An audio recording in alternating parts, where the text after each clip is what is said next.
ते आता सगळेच हे दावे खरे ठरत आहेत आणि नेमके 4च उड्डाणं बंद केलेली आहे अशी ही कारवाई आहे. काय सांगाल?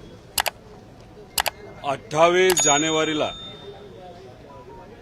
जी दुर्दैवी घटना घडली, ज्याच्यामध्ये या महाराष्ट्राचे मोठे नेते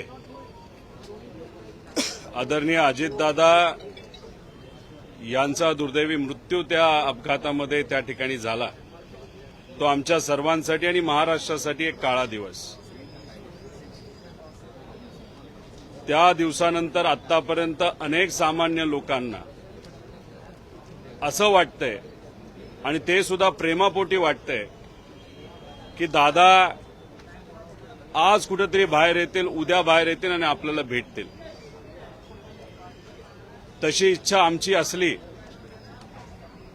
तरी आम्हा सगळ्यांना माहीत आहे की दुर्दैवाने तो दिवस त्या ठिकाणी येणार नाही.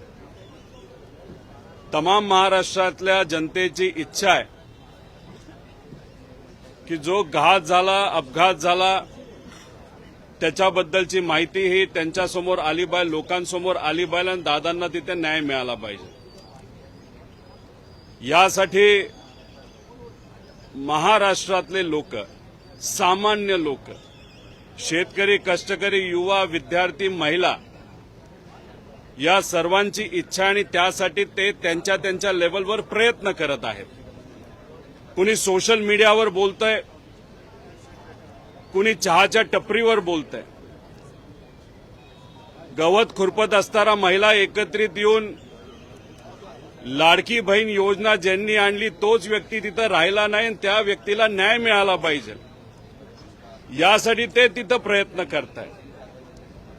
काम झालं पाहिजे, नवीन कंपनी आल्या पाहिजे, नोकऱ्या आल्या पाहिजे, यासाठी युवा सुद्धा आता चर्चा त्या ठिकाणी करत आहेत. जो नेता यासाठी लढत होता तोच आज आपल्यात नाही. त्याच्याबद्दल काय झालं, कसं झालं, कुणी केलं, अशा पद्धतीने महाराष्ट्रातली तमाम जनता त्यासाठी प्रयत्न करत आहे, लिहित आहे आणि वाट बघत आहे. याच्यासाठी काही जण सोशल मीडियावर लिहित आहेत. तुमच्यासारखे मीडियावाले, तुमचं सुद्धा त्या ठिकाणी एक नागरिक म्हणून मी आभार व्यक्त करतो.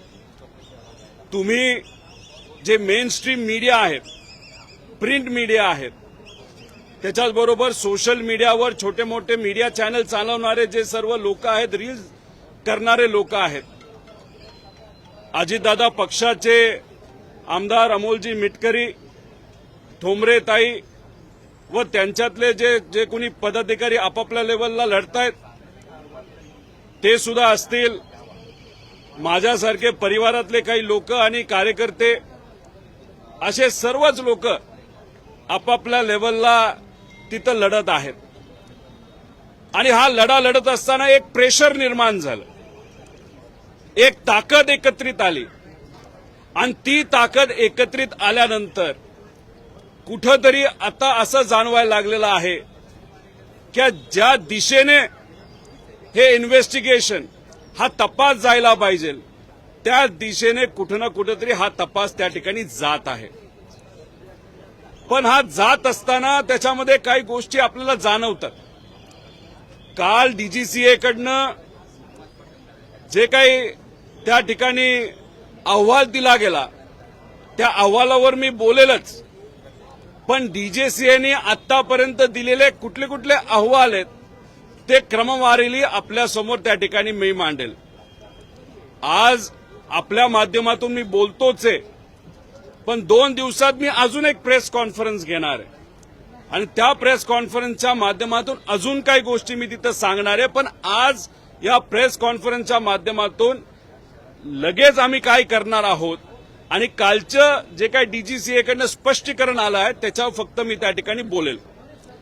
याच्यामध्ये 28 जानेवारीला डीजीसीएकडनं हा अहवाल त्या ठिकाणी दिला गेला, म्हणजे ऍक्सिडेंट झाल्या त्याच दिवशी हा अहवाल आला होता. 28 जानेवारी 2026 1:36 दुपारचा. याच्यामध्ये त्यांनी असं लिहिलंय की the last regulatory audit carried out by DGCA in the month of February 2025, no level 1 फाइंडिंग्सवर इश्यूड. म्हणजे 28 जानेवारीला जेव्हा दादांचं शव हे हॉस्पिटलमध्ये होतं, पोस्टमॉर्टम त्यांचा सुरू होता, अख्खं महाराष्ट्र त्या ठिकाणी दुःखाच्या डोंगरामध्ये दुःखात त्या ठिकाणी होतं, त्यावेळेस यांनी हा रिपोर्ट काढला आणि ह्याच्यात सांगितलं. नाहीतर तिथं VSRला क्लीन चिट देण्याचा पहिला प्रयत्न हा 28 जानेवारीला त्या ठिकाणी झाला. याच्यामध्ये सांगितलं होतं लेव्हल 1चं कुठेही काय त्या ठिकाणी अडचण आम्हाला जाणवली नाही. त्याच्याच बरोबर ज्या व्यक्तीचं आम्ही राजीनामा मागतोय ते म्हणजे या देशाचे एव्हिएशन मिनिस्टर. त्यांनीच 28 तारखेला एक स्टेटमेंट दिलं, no safety concerns with Learjet aircraft VSR ventures, असं एव्हिएशन मंत्र्यांनी त्या ठिकाणी सांगितलं. आणि डिटेलमध्ये वाचायला गेलो तर director general of civil aviation has thoroughly checked and all approvals were given. कुणाला? VSRला. The organization VSR Ventures also seems to have undergone an assessment last year. हे त्या ठिकाणी सांगण्यात आलं. पायलट बद्दल पण ते तिथं बोलले. म्हणजे त्याचा अर्थ DGCAने क्लीन चिट दिलीच, पण त्याच्याच बरोबर ज्या मंत्र्यांचा आम्ही राजीनामा मागतोय आणि मागतच राहणार जोपर्यंत मिळत नाही, त्या व्यक्तीला सुद्धा VSRला दुर्दैवाने त्याच दिवशी तिथं क्लीन चिट दिली. आता तुम्ही म्हणाल की काल जो काय अहवाल हा DGCAचा आला, काही प्रमाणात आपल्याला यश मिळालं, काही प्रमाणात यश मिळालं, पण ते नखा एवढं. ते काय हे मी तुम्हाला सर्वांना सांगतो. स्पेशल सेफ्टी ऑडिट VSR व्हेंचर्सचं तिथं झालं आणि काल असा अहवाल सेफ्टी ऑडिटचा आणि VSRवर आम्ही काय ऍक्शन घेतली हे कालच्या रिपोर्टमध्ये आपण सर्वांना त्या ठिकाणी सगळ्यांनी त्या ठिकाणी बघितलं. याच्यामध्ये काय लिहिलंय? The multidisciplinary audit team observe several non compliances. म्हणजे अनेक त्रुटी त्यांना जाणवल्या. त्या कशामध्ये? Approved procedure in the organisation in the area of airworthiness. म्हणजे विमान उडवायच्या आधी विमान हे उडण्याच्या लायक आहे का, त्याला एअरवर्दी सर्टिफिकेट असतं, त्याच्यामध्येच यांना बऱ्याचशा त्रुटी त्या ठिकाणी दिसल्या. एअर सेफ्टीमध्ये दिसल्या आणि फ्लाईट ऑपरेशन्समध्ये दिसल्या. म्हणजे आम्ही प्रेस कॉन्फरन्स घेऊन तुमच्या माध्यमातून, मीडियाच्या माध्यमातून लोकांपर्यंत, इन्व्हेस्टिगेशन एजन्सीज पर्यंत, DGCA पर्यंत जो ज्या विषय घेऊन पोहोचण्याचा प्रयत्न करत होतो तेच विषय यांनी या रिपोर्टमध्ये घेऊन सांगितले. हो, VSRच्या बाबतीत तिथं नॉन कम्प्लायन्स होता. अरे तुम्ही आता बोलताय नॉन कम्प्लायन्स होता, पण आमचा नेता गेला ना. या महाराष्ट्राचा एक मोठा नेता जो आज उपमुख्यमंत्री असला, पण लोकांच्या मनामध्ये तो आज मुख्यमंत्री होता आणि उद्या तो 100% मुख्यमंत्री बनू शकला असता, असा आमचा मराठी नेता आज दुर्दैवाने नाही. आणि या रिपोर्टमध्ये तुम्ही म्हणता हो VSR या कंपनीच्या प्रोसिजरमध्ये नॉन कम्प्लायन्सेस होते. पण तुम्ही हे बोलत असताना त्याच्यानंतर त्यांनी त्या ठिकाणी खाली जर बघितलं, म्हणजे 28 तारखेला क्लीन चिट देण्याचा प्रयत्न केला, पण फक्त महाराष्ट्राच्या तमाम जनतेने आणि मीडियाने त्या ठिकाणी हा मुद्दा लावून ठेवला, म्हणून यांनी हा रिपोर्ट तिथं काढला. पण या रिपोर्टमध्ये सुद्धा त्यांनी एक रस्ता ठेवलाय VSR व्हेंचरला वाचवण्याचा. तो कसा हे समजून घ्या. In the view of non compliances observe, म्हणजे त्रुटी ज्या आम्हाला दिसलेल्या आहेत, अँड कन्सिडरिंग द गॅप्स, म्हणजे त्याच्यामध्ये काही आपल्याला अडचणी त्या ठिकाणी जाणवत आहेत. In the maintenance procedures it is decided to initiate the corrective measures by immediately grounding. म्हणजे लेअर जेटची जी सर्व विमानं आहेत त्याच्यामध्ये 6 होते, त्याच्यातली आता ही 5 त्यांनी केले, त्यातले 7 होते, त्यातले 2 म्हणजे दुर्दैवी घटना घडलं म्हणजे अजितदादांचं 1 आणि 2023ला जे आधीच लेअर जेट पडलं होतं ते दुसरं. म्हणजे असे 5 राहिलेले त्यांनी थांबवलं. वा, मोठं काम केलं. हे करायला हरकत नाही, केलंच पाहिजे होतं. कारण याच्यामध्ये उद्या जाऊन एखादा VIP नाही तर कुठलाही नागरिक बसला असता, नाही तर तिथं असणारा पायलट याचा जीव धोक्यात 100% त्या ठिकाणी येण्याची शक्यता होती. आणि हे ग्राउंड केलं, त्यामुळे काही प्रमाणात हे चांगलंच झालं.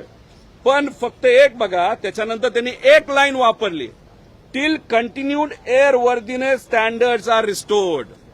म्हणजे की अपघात झाला, घात झाला दादांचा, आपले अजितदादा माझे काका त्या ठिकाणी त्याच्यामध्ये दुर्दैवी मृत्युमुखी पडले, आणि मग आता हे डीजीसीए सांगतंय की आता तुझे राहिलेले विमान तू ग्राउंड कर, त्याचं मेंटेनन्स कर, त्याचं डॉक्युमेंटेशन कर, काय काय लॅप्सेस असतील ते पूर्ण कर. म्हणजे till continued airworthy standards are restored.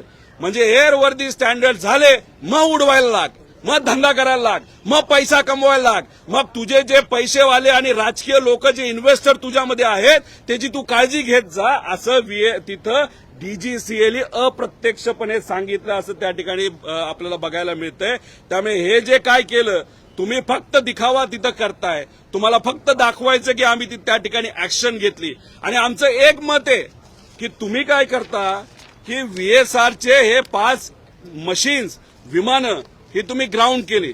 बरं मला तुम्ही सांगा की आता व्हीएसआर चा मालक हे हलकट माणूस आहे, तो कामचुकार माणूस आहे, तो तिथं मेंटेनन्स मध्ये पैसे खातो, तो मेंटेनन्स नीट करत नाही. हे सगळे मुद्दे आम्ही सांगितले. मग एखादा माणूस एखाद्या विषयामध्ये जर चोरी करत असेल तो फक्त लेअर जेटमध्ये चोरी करणार आहे का? तो लेगेसीमध्ये चोरी करणार नाही का? तो ग्लोबल नावाच्या विमानामध्ये जे काही त्याच्याकडे आहेत त्याच्यामध्ये तो चोरी करणार नाही का? बीच क्राफ्ट नावाचं विमान त्यात तो चोरी करणार नाही का? चोरी करणारा माणूस आणि मर्डर करणारा माणूस आणि सिरियल किलर हा काय एकाच विषयामध्ये तो फक्त त्या बाबतीत तसा वागतो असं नाही, सगळ्याच बाबतीत तो वागतो. आणि जर तुम्ही जर त्याचं लेअर जेटच्या बाबतीत काही नॉन कम्प्लायन्सेस आहेत असं सांगत असाल तर त्याचे नॉन कम्प्लायन्सेस बाकी विमानामध्ये 100% तिथं असू शकतात. आणि त्या विमानामध्ये आज या राज्याचे मुख्यमंत्री सुद्धा त्या ठिकाणी ट्रॅव्हल करतात, उपमुख्यमंत्री जे दुसरे आहेत ते सुद्धा त्याच्यामधून त्या ठिकाणी प्रवास करतात, सेलिब्रिटी प्रवास करतात, क्रिकेटर, पिक्चरवाले लोक असतील, बिझनेसमॅन प्रवास करतात.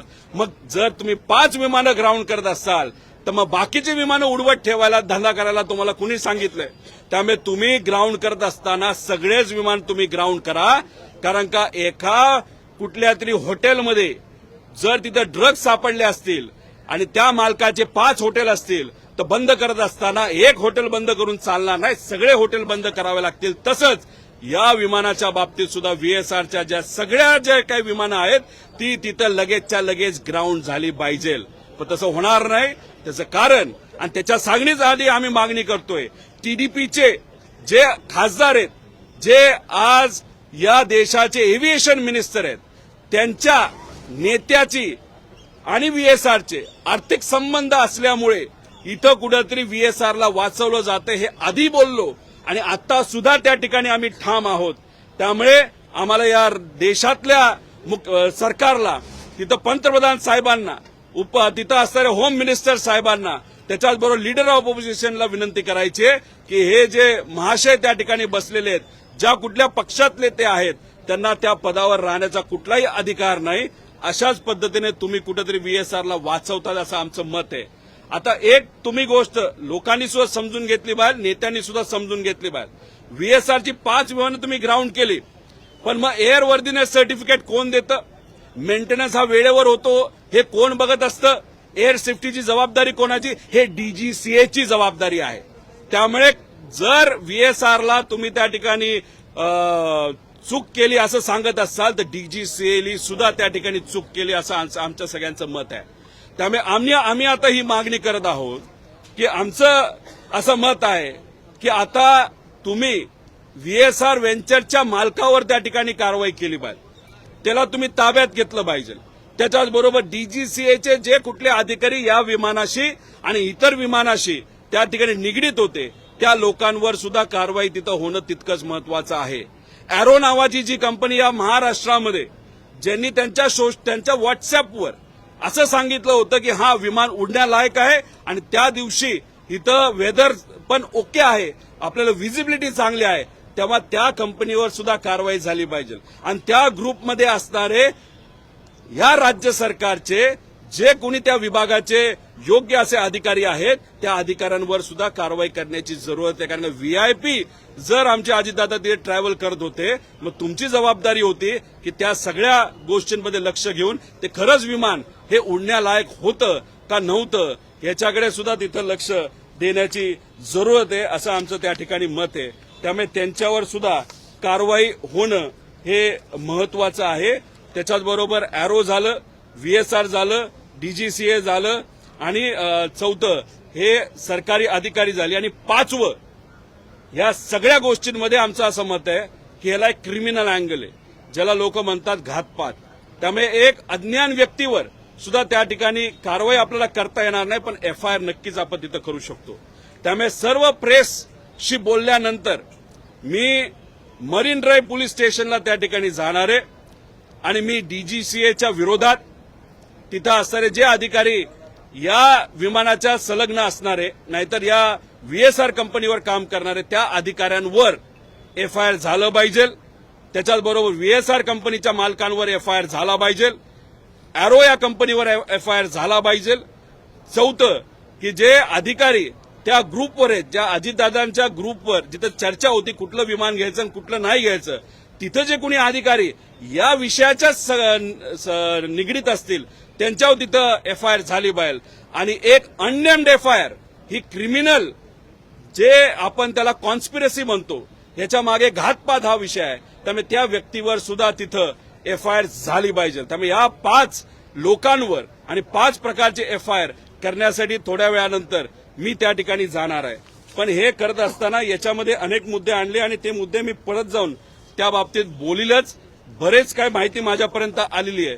त्यामुळे मला डीजीसीएमध्ये असणाऱ्या लोकांना एवढंच सांगायचंय, त्याच्याचबरोबर तिथं असणारे जे कोणी मंत्री आहेत त्यांना तिथं सांगायचंय, केंद्र सरकारला सांगायचं, राज्य सरकारला सांगायचंय की दादांचा ऍक्सिडेंट हा ऍक्सिडेंट आहे का घातपात आहे याच्या खोलात आम्ही जाणारच. आम्हाला कुणी तिथं अडवू शकत नाही. अडवण्याचा प्रयत्न केला तर त्यांना त्या ठिकाणी सांगायचंय की आमच्याकडे बरीच त्या ठिकाणी माहिती आहे. त्यामुळे आम्हाला आमची इच्छा आहे की दादांना तिथं न्याय मिळाला पाहिजे. ऍक्सिडेंट झाला का घातपात झाला हे लोकांसमोर त्या ठिकाणी आलं पाहिजे आणि त्यासाठी कुठेही जावं लागलं, कसंही लढावं लागलं, त्यासाठी महाराष्ट्राचा प्रत्येक व्यक्ती हा लढायला तयार आहे. पाताळात जावं लागलं तरी आम्ही पाताळात जाऊ, पण जो कोणी जबाबदार व्यक्ती आहे त्याला बाहेर काढल्याशिवाय आणि जेलमध्ये टाकल्याशिवाय आणि त्याला जबाबदार धरल्याशिवाय आम्ही शांत बसणार नाही. पण हे करत असताना मला अजून एक मुद्दा इथं मांडायचा आहे. राज्य लेवलला मर्यादा आहेत लढायसाठी. सीआयडी काय काम करते अजूनपर्यंत आम्हाला तिथं कळलं नाही. सीबीआयला हिरवा कंदील दिलाय, सीबीआयला सांगितल्यात आलेलं आहे, पण सीबीआयने अजूनपर्यंत एफआयआर हा फॉर्मली तिथं टाकलेला नाही. त्यामुळे त्या बाबतीत काय झालं हे आम्हाला तिथं कळालं नाही. त्यामुळे मी आमच्या पक्षातल्या खासदारांना या मीडियाच्या माध्यमातून आणि आम्ही सुद्धा त्यांना सांगू, सुप्रियाताई सुद्धा तिथं बोलणार आहेत, डॉक्टर अमोल कोल्हे आणि सुप्रियाताई या बाबतीतला पुढाकार येणाऱ्या लोकसभेच्या अधिवेशनात 100% त्या ठिकाणी घेतील. मी उद्धव ठाकरे साहेबांच्या खासदारांना, उद्धव ठाकरे साहेबांना आणि संजय राऊत साहेबांना सुद्धा मी विनंती करतो की येणाऱ्या अधिवेशनामध्ये दिल्लीमध्ये अजितदादांचा मुद्दा हा सगळ्यात आधी सगळ्यात महत्वाचा असल्यामुळे मराठी माणूस आणि मराठी नेता, महाराष्ट्राचा एक नेता जर घातपात नाही तर घातामध्ये त्या ठिकाणी गेला असेल तर तो मुद्दा पहिल्यांदाच पार्लमेंटमध्ये घेतला गेला पाहिजे. यासाठी मी विनंती करतो. जे काँग्रेसचे खासदार आहेत त्यांना मी विनंती करतो, राहुल गांधीजी जे लीडर ऑफ ऑपोजिशन आहेत त्यांना विनंती करतो की तुम्ही सुद्धा हा मुद्दा तिथं घ्यावा. बीजेपीचे खासदार बोलतील याच्यावर मला शंका आहे, कारण का जेव्हा केव्हा मी प्रेस कॉन्फरन्सेस घेतलेत, जेव्हा केव्हा मी हे मुद्दे मांडलेत, तेव्हा महाराष्ट्राचे भाजपचे नेते हे माझ्या विरोधात तिथं बोललेले आहेत. एक तर नेता इतका गलिच्छ लेवलला जाऊन बोलला, एका मृत्यू झालेल्या व्यक्तीच्या कपाळावरचं लोणी घालतो, म्हणजे त्याला लायकी तरी आहे का त्या मंत्र्याची? म्हणजे इतकं वाईट मला त्या ठिकाणी तिथं वाटलं. त्याच्याचबरोबर एक भोपळा फुटणार, अजून काय काय लोक बोलले. तुम्ही लोक बोलायचं बोला, तुमच्या या खालच्या लेवलच्या बोलण्यावर मला काही परिणाम होत नाही, आम्हाला परिणाम होत नाही. आम्ही आमच्या लेवलला त्या ठिकाणी लढणार. त्यामुळे भाजपच्या खासदारांकडनं आम्ही अपेक्षा धरत नाही. पण काही दिवसांपासून आपण जर बघितलं तर एकनाथ शिंदे साहेबांचे काही नेते मंत्री काही प्रमाणात या इन्व्हेस्टिगेशनच्या बाजूने सकारात्मक बोलत आहेत. त्यामुळे त्यांच्या खासदारांना, एकनाथ शिंदे साहेबांना, श्रीकांत शिंदेंना मी विनंती त्या ठिकाणी करतो. आणि दादांचे मित्र असल्यामुळे, दादांबरोबर अनेक वर्ष काम केल्यामुळे जे आपल्या राज्याचे मुख्यमंत्री आहेत देवेंद्र फडणवीस साहेब यांना सुद्धा विनंती करतो की यासाठी खास बाब म्हणून तुम्ही एक वेगळा प्रयत्न त्या ठिकाणी करावा आणि कुठेतरी या विषयामध्ये लक्ष घालून दादांना न्याय कसा मिळेल यासाठी आपल्या सर्वांनाच त्या ठिकाणी तिथं प्रयत्न करावे लागतील.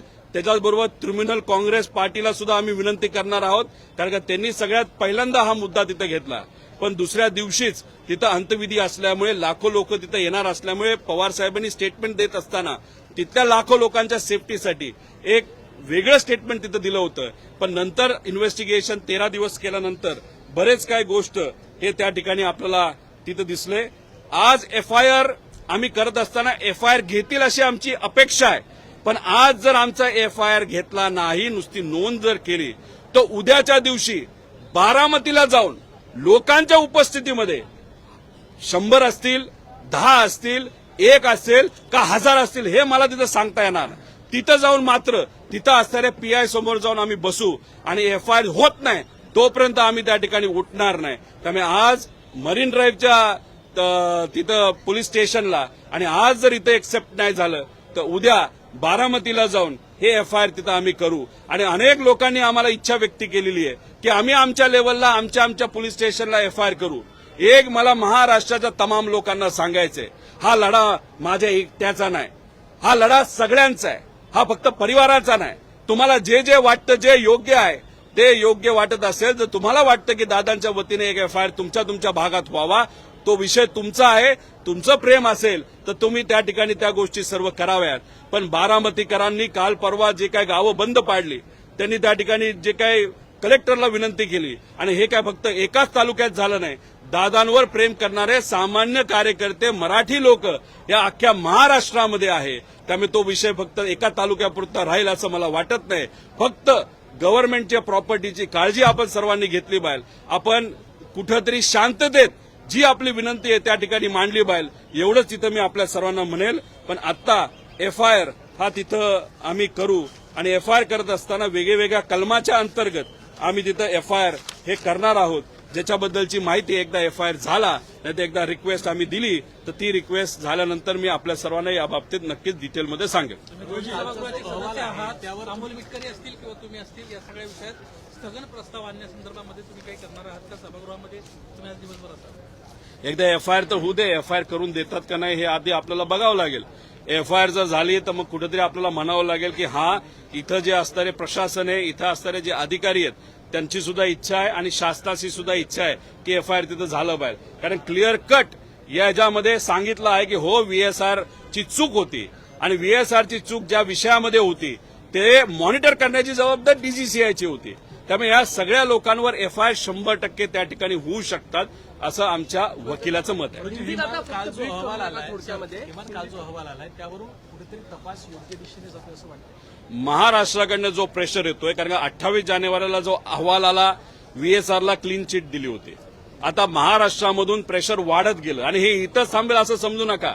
प्रत्येक व्यक्तीला असं वाटतंय की दादांना न्याय मिळाला पाहिजे, प्रत्येक तालुक्यातल्या व्यक्तीला वाटतंय आणि दादांवर प्रेम करणाऱ्या जे ते करोडो लोक आहेत. त्यामुळे प्रत्येक व्यक्तीला वाटतं आणि सगळ्यांनी सोशल मीडियापासून फार रस्त्यापर्यंत, गाव बंद करण्यापासून दुकान बंद करण्यापर्यंत या सगळ्या गोष्टींमध्ये लक्ष घातल्यामुळेच कुठंतरी आता ही डीजीसीए नाही तर मंत्री आणि मंत्र्यांवर प्रेशर त्या ठिकाणी आल्यामुळेच कुठंतरी हे दाखवण्याचा प्रयत्न आहे. कारण कालचा अहवाल बघितल्यानंतर त्याच्यामध्ये व्हीएसआरला वाचवण्यासाठी सुद्धा तितकाच प्रयत्न केला जातोय. व्हीएसआरने अजून गेल्या काही दिवसात काय काय केलंय आणि त्याला कसं सरकारकडनं मदत झाली मी आज तर सांगत नाही, पण 2 दिवसामध्ये प्रेस कॉन्फरन्स घेऊन मी आपल्या सर्वांना सांगेन. सर, बारामती विधानसभेची निवडणूक जी आहे ती सुनेत्रा पवार लढणार यावरती राष्ट्रवादीच्या कोर कमिटीच्या बैठकीमध्ये निर्णय झालेला आहे. महाविकास आघाडी या सगळ्या बारामती विधानसभेच्या संदर्भात काही चर्चा करणार आहे का? बैठक घेऊन कोण लढवायची काय? एक तर मी कुठला मोठा नेता नाही, पुन्हा तिकीट पक्षाकडनं द्यायचं नाही द्यायचं या निर्णय प्रक्रियेमध्ये मी त्या ठिकाणी नसतो.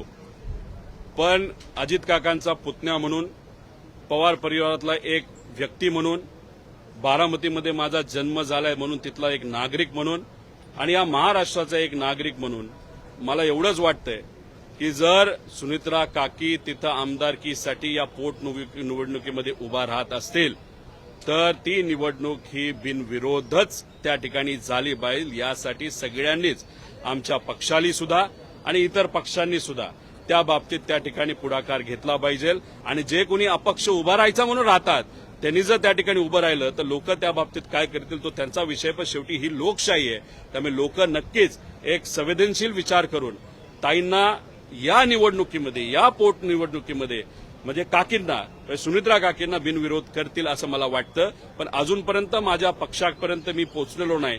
पक्षाला न बोलता न विचारता हे स्टेटमेंट या ठिकाणी दिलं, प्रोटोकॉल तोडल्यामुळे मी माझ्या पक्ष प्रमुखांचं त्या ठिकाणी दिलगिरी व्यक्त करतो. पण मलाही हा विश्वास आहे साहेबांची सुद्धा हीच भूमिका असणार आहे, आमच्या नेत्यांची, सुप्रियाताईंची सुद्धा आणि आमच्या प्रदेश अध्यक्षाची सुद्धा हीच भूमिका असणार आहे. जी हिंदी में जानना चाहेंगे, डीजीसीए की तरफ से जो कॉन्ट्राडिक्टरी रिपोर्ट आया है 28 तारीख को क्लीन चिट दी हुई, अभी कह रहे हैं कि एयरवर्दीनेस सर्टिफिकेट नहीं था, कैसे देखते हैं इन्वेस्टिगेशन हो रही है, क्योंकि बार बार आप सवाल उसी पे उठा रहे हैं. अगर इन्वेस्टिगेशन की बात करें तो जो 28 जनवरी को एक्सीडेंट हुआ था, वो एक्सीडेंट होने के बाद लोगों के मन में शंका थी, वो एक्सीडेंट है या जानबूझ के वो प्लेन गिराया गया, मुझे उसके पीछे कुछ क्रिमिनल कॉन्स्पिरेसी है कि नहीं.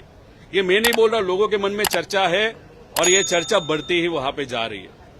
अब ये एक्सीडेंट होने के बाद अगर आप देखो तो हमने जो रिसर्च किया, रिसर्च करने के बाद आप जैसे अच्छी मीडिया, उसी के साथ जो सोशल मीडिया पे बात करने वाले लोग, रील करने वाले लोग, महाराष्ट्र के कमेंट करने वाले लोग और उसी के साथ घर में चर्चा करने वाले, दुकान पे चर्चा करने वाले, काम करते वक्त चर्चा करने वाले जो महाराष्ट्र के स्वाभिमानी जो नागरिक है, उनकी एक इच्छा थी कि ये जो इन्वेस्टिगेशन है वो राइट डायरेक्शन में जाना चाहिए. अभी देखो 28 जनवरी का डीजीसीए का ये रिपोर्ट है, उस रिपोर्ट में वीएसआर को उन्होंने वैसे देखा जाए कि टेक्निकली क्लीन चिट वहां पे दी है. Last regulatory audit was carried out by DGCA in the month of February 2025 and no level 1 findings were there. मतलब 28 तारीख को ही वहां पे DGCA ने VSR को वहां पे क्लीन चिट दी थी. अभी उसी के बाद उसी दिन में अगर आप जो मंत्री, मतलब ये जो मिनिस्टर है, उनको मैं कहना चाहता हूं, कुछ दिन पहले हमने डिमांड की थी, आपने रेजिग्नेशन वहां पे देना चाहिए और वो डिमांड हम कायम रखते हैं. अभी भी हमारा कहना है जो एविएशन मिनिस्टर है इस इंडिया के, इस कंट्री के, उन्होंने इस्तीफा जल्दी से जल्दी वहां पे देने की जरूरत है. और उन्होंने उस दिन वीएसआर को इनडायरेक्टली वहां पे क्लीन चिट दी थी. उसी के साथ उन्होंने ऐसा कहा था, director general of civil aviation has thoroughly checked and all approvals were given. The organization VSR ventures also seems to have undergone an assessment last year. That means ये clean chit वहां पे उन्होंने दी. 28 तारीख को डीजीसीए ने दी, उसी के बाद मंत्री महोदय ने दी, उसके बाद कल का जो रिपोर्ट आया, ये रिपोर्ट आने के लिए क्या क्या चीजों का रीजन हम बता सकते हैं. एक तो लोगों से जो बढ़ता हुआ प्रेशर, उसके कारण मीडिया का जो प्रेशर है, उसका कारण देते हुए इस डीजीसीए पे प्रेशर आया, मंत्री पे प्रेशर आया, मंत्री के पार्टी पे प्रेशर आया, जो लोग सत्ता है उन पे प्रेशर आया. उन्होंने कल ये क्लैरिफिकेशन वहां पे दिया. लेकिन ये क्लैरिफिकेशन देते वक्त अगर आप देखो, ये टिप ऑफ द आइसबर्ग है. ठीक है, ये सक्सेस है क्या लोग जो लड़ रहे हैं उसका, तो हम कह सकते हैं yes, but it is only tip of iceberg. Because जो विषय हम सब ने वहां पे प्रेजेंट किए थे, इसमें से कुछ मुद्दों पे चर्चा करने के बाद ये एक्शन लिया गया. लेकिन ये एक्शन लेते वक्त उन्होंने क्या किया, the multi disciplinary audit team observed several non-compliances of approved procedures in the organization in the area of airworthiness, air safety, flight operations. अभी देखो, कंपनी जिम्मेदार होती है, उसी के साथ डीजीसीए भी जिम्मेदार होता है. क्योंकि प्लेन में बैठने वाला कोई भी व्यक्ति वो सिर्फ वो प्लेन ऑपरेटर पे डिपेंड नहीं होता. डीजीसीए ने जिस तरीके से उनके अधिकारी ने वो प्लेन मेंटेन किया गया है, नहीं गया है, कंपनी अच्छी है, बुरी है, टेक्निकली क्या चीज है, ये सब देखने के लिए लोगों की इच्छा होती है या लोगों का विश्वास होता है कि डीजीसीए ने भी इसमें ध्यान दिया था.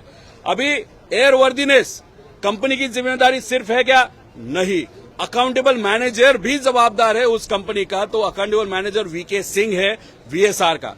उसी के साथ और कौन जिम्मेदार है? डीजीसीए जिम्मेदार है एयरवर्दीनेस सर्टिफिकेट के लिए. और एयर सेफ्टी के बारे में कोई भी शंका हो, कंपनी भी जिम्मेदार है और डीजीसीए भी जिम्मेदार है. फ्लाइट ऑपरेशंस के बारे में डिस्पेंसेस के लिए कौन कौन जिम्मेदार है? वो कंपनी वीएसआर भी है, डीजीसीए भी है.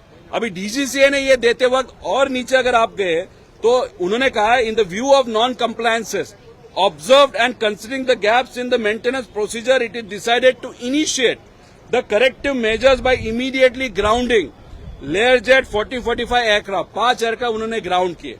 उसके बाद ये क्या लिखते वो देखो, till continued airworthiness standards are restored. मतलब DGCA wants this VSR company to prosper, to grow, to continue, to make profit, to do business। अभी इसमें अगर आप देखें तो अगर किसी को एक्शन लेनी है तो पूरा कंपनी बंद करना था। अगर लेयर जेट में डिस्पेरेंसीज डीजीसीए को दिखी तो ये बंदा नहीं, तो ये जो कंपनी VSR सिर्फ एक टाइप के एयरक्राफ्ट के बारे में वहां पे नेग्लिजेंस नहीं दिखाएगी, वो दिखाएगी तो सब जगह दिखाएगी, उसके लेगेसी हो या जो भी हो। तो इसीलिए कुछ प्लेन्स के बारे में या कुछ ब्रांड के बारे में अगर ये नेग्लिजेंट है, that doesn't mean they are not negligent to some other brands और some other aircraft. Now the other thing is, now henceforth if legacy 600 what they have, उसमें अगर कोई सेलिब्रिटी, जैसे हमारे राज्य के मुख्यमंत्री लेगेसी 600 इस्तेमाल करते हैं VSR का, अगर वो आगे जाके उस प्लेन को कुछ होता है तो उसके लिए जिम्मेदार कौन होगा? उसमें cricket celebrities, movie celebrities, businessman travel करते हैं, अगर आगे जाके एक्सीडेंट हुआ तो क्या? तो इसकी नियत VSR के मालिक की नियत ही अगर खराब है, उसकी नियत में ही खोट है, तो सिर्फ 5 जो फ्लाइट से वो ग्राउंड करने के बजाय आपकी कंपनी वहां पे ग्राउंड होनी चाहिए, ऐसे हम सबकी मांग है। लेकिन टीडीपी जो पार्टी है, उसका जो नेता आज मंत्री करके वहां पे बैठा, एविएशन मंत्री बन के, तो उनके नेता की जो कंपनी और उसके और VSR के कुछ रिलेशन होने के कारण, और बीजेपी में ऐसे बहुत सारे नेता है, उनके और VSR के बहुत क्लोज रिलेशनशिप होने के कारण VSR पे डायरेक्ट एक्शन वहां पे ली नहीं जा रही। अभी इसमें हमारा नेता गुजर गया, अभी ये जानबूझ के किया गया या एक्सीडेंट था, वो देखने की बात है। इसलिए आज 12 बजे हम और हमारे साथ कुछ कार्यकर्ता वहां पे एक पुलिस स्टेशन पे जाने वाले हैं और एक FIR दर्ज करने वाले हैं, क्योंकि यहाँ पे डीजीसीए ने एक्सेप्ट किया कि डिस्पेरेंसीज थे। तो एक VSR के मालिकों के ऊपर हम वहां पे FIR करेंगे, उसके साथ डीजीसीए के जो अधिकारी इससे रिलेटेड है उस पर FIR करेंगे। तीसरी कंपनी एरो, जिन्होंने अप्रूवल दिया ओके टू फ्लाई, वो देख के दादा के PA ने दादा को बताया ठीक है now weather is okay we can fly, Aero पे हम FIR वहां पे करेंगे। चौथा, उस एरो के ग्रुप में जो अधिकारी है वो सरकार, राज्य सरकार के उस अधिकारी के ऊपर हम FIR करेंगे। और 5वीं FIR ये अननेम्ड FIR होगी, जिसमें ये क्रिमिनल कॉन्स्पिरेसी है ऐसे लोगों का कहना है, इसलिए एक अननेम्ड FIR हम करेंगे। अभी FIR ये पुलिस स्टेशन लेगा कि नहीं लेगा वो देखा जाएगा। आज मुंबई में अगर उन्होंने FIR नहीं लिया तो हम कल बारामती जाके लोगों के उपस्थिति में, बारामती के लोगों के उपस्थिति में वहां पे FIR करेंगे। दूसरी बात, CID ने अभी तक क्या किया वो हमको नहीं मालूम।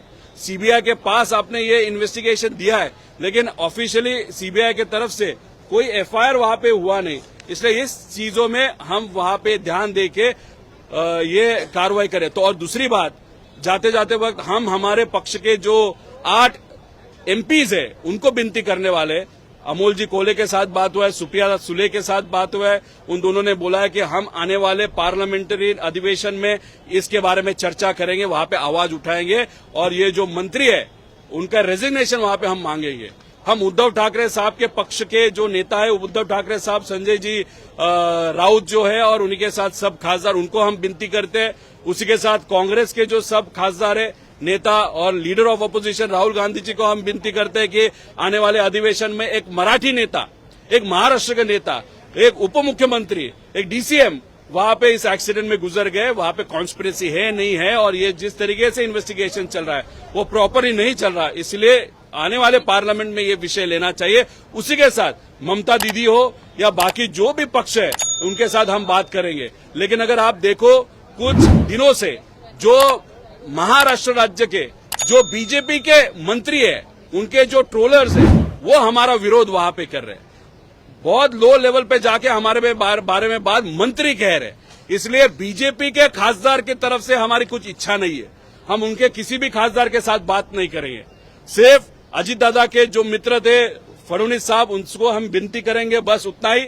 लेकिन एकनाथ शिंदे साहब के जो कुछ खासदार है, श्रीकांत शिंदे जी है या उनके जो नेता है, उन्होंने प्रॉपर इन्वेस्टिगेशन इस चीज में होना चाहिए ऐसी मांग की है। इसलिए उनको भी हम विनती करेंगे पार्लियामेंट में महाराष्ट्र के वती से या महाराष्ट्र के ओर से, उसी के साथ हमारा जो नेता यहाँ पे गुजर गया तो उनके ओर से उनको न्याय देने के लिए पार्लियामेंट में जो मित्र पक्ष है बीजेपी का, केंद्र सरकार में टीडीपी, उसके जो मंत्री है उनके रेजिग्नेशन की बात और प्रॉपर इन्वेस्टिगेशन और क्रिमिनल इन्वेस्टिगेशन इसमें होना चाहिए, उस बारे में वहां पे मांग करे। ऐसे विनती ये आने वाले पार्लियामेंट सेशन में हम करेंगे। एयर क्रैश हुआ लेकिन अभी तक कोई फॉर्मल एफआईआर नहीं दर्ज हुई है।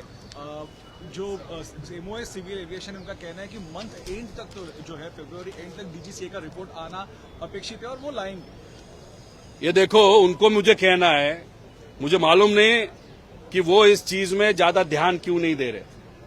अभी तक उन्होंने राजनीति ध्यान में रखी है क्या, या जो जैन टेम्पल का विषय अभी तक उनके दिमाग में बैठा है क्या? अरे आप भाजपा के व्यक्ति नहीं हो, महाराष्ट्र के लोगों ने आपने चुन के दिया है, तो आप थोड़ा सा आगे जाके उसके लिए प्रयत्न करो। लेकिन वो प्रयत्न उनकी तरफ से होंगे वो मुझे नहीं मालूम। 15 फरवरी का टाइम दिया था प्रिलिमिनरी रिपोर्ट का। अरे 15 फरवरी हो गया, अभी 24 फरवरी आ गया या 25 फरवरी आ गया, अभी तक अब तक प्रिलिमिनरी रिपोर्ट वहां पे नहीं आया। उसके लिए कौन जिम्मेदार है?